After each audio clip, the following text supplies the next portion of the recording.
6% dos 167 municípios potiguares apresentaram algum grau de seca no mês de julho. Os dados são de um levantamento da Imparne com base em informações do monitor de secas. 61 municípios enfrentam seca grave. O repórter Vini Marinho traz para a gente outras informações.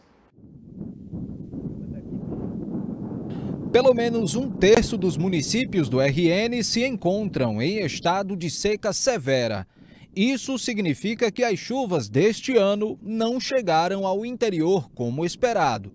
Entre março e junho deste ano, a chuva acumulada foi de 252 milímetros, muito abaixo da previsão da meteorologia para a quadra chuvosa, entre 380 e 400 milímetros. O monitor de secas, divulgado pela Agência Nacional de Águas e Saneamento Básico, em parceria com a Imparne, revelou que 96,4% dos municípios do Rio Grande do Norte enfrentaram algum grau de seca em julho. A direção dos ventos e, principalmente, a dinâmica dos oceanos Atlântico e Pacífico tem contribuído para as chuvas fortes no lado leste do estado, mas dificulta que as chuvas mais intensas cheguem ao interior.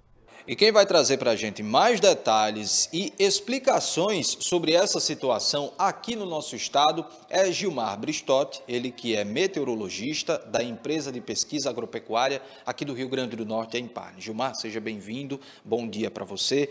Explica para a gente então, estava dentro da previsão daquilo que estava sendo já estudado pela Imparne, o que aconteceu neste ano, principalmente nesse período em que o pessoal do interior, os produtores rurais, aguardam por essa chuva? Bom dia. Olha, fazendo uma análise do que aconteceu em 2025, nós tivemos uma previsão de que as chuvas ficariam em torno do normal na quadra chuvosa. Nós tivemos essas chuvas, principalmente em janeiro, ficou acima do normal, mais de 90% acima da média. Só que depois a situação ela começou a mudar em relação aos oceanos. O Oceano Pacífico começou a esquentar, mostrando uma tendência de normalidade.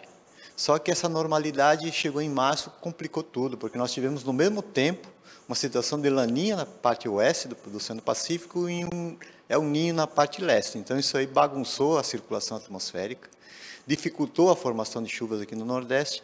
Consequência, nós tivemos os meses de março e abril com muita pouca chuva, contradizendo um pouquinho as previsões de que as chuvas seriam em torno do normal. E com isso as chuvas elas ficaram bastante abaixo do normal, principalmente nos municípios das regiões do Siridó e do Alto Oeste. Agora, com relação às chuvas que tivemos no lado leste do estado, sobretudo no litoral sul, não é? A proximidade ali, inclusive, da divisa com a Paraíba.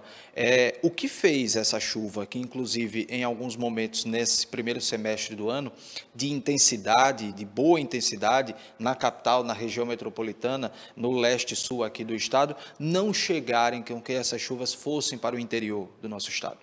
É porque são situações diferentes. As chuvas aqui no litoral, elas, no período de março, de maio até agosto, são causadas pelas condições do Oceano Atlântico Sul, independe do que acontece no Oceano Pacífico. E as condições do Atlântico Sul, o fortalecimento da alta pressão no Atlântico Sul, as instabilidades de leste, elas foram mais efetivas. E essas chuvas que acontecem aqui no litoral, elas não adentram no interior do estado porque elas não têm força. A umidade ela é gasta com as instabilidades que acontecem aqui no litoral, principalmente durante a noite e início da manhã, como tem acontecido aqui no litoral. Então, nós tivemos chuvas acima do normal aqui em Natal, o acumulado aqui para o ano, a média em torno de 1.600, nós estamos com 1.800. Então, o ano efetivamente pluviométrico aqui no litoral ele foi bom, principalmente aqui pegando o litoral sul até a região aqui da Grande Natal. Mas é uma situação que depende muito da condição do vento. Se o vento tiver leste, o vento atende todo o litoral, inclusive o agreste. Se o vento tiver sul, o sudeste, então as regiões do litoral sul, a região do Trairi, ela é mais agraciada com as chuvas. E a gente já consegue fazer aí uma previsão, ou pelo menos entender como é que tudo deve funcionar, como é que a previsão está atuando para 2026, a gente já consegue fazer alguma avaliação para o próximo ano? Olha, as condições de chuvas no interior do estado dependem das condições dos oceanos, o Oceano Pacífico e o Oceano Atlântico. O Oceano Pacífico tem uma dinâmica mais lenta, até então, porque esse ano apresentou uma mudança nessa dinâmica, e o Oceano Atlântico. O Oceano Pacífico, a previsão é que nós tenhamos aí, o final de 2025, início de 2026, uma situação de laninha fraca. Então, isso aí seria uma situação favorável para chuvas aqui no Nordeste. Enquanto o Atlântico, a gente não consegue ainda dizer qual será o comportamento dele para o futuro. Mas as primeiras previsões, as primeiras simulações para 2026, pelo menos os primeiros 3 meses, indicam uma condição de normalidade. Gilmar, muito obrigado pelas suas informações. A gente, claro, aqui no InterTV Rural vai continuar acompanhando toda essa situação. Hugo Andrade, volto com você.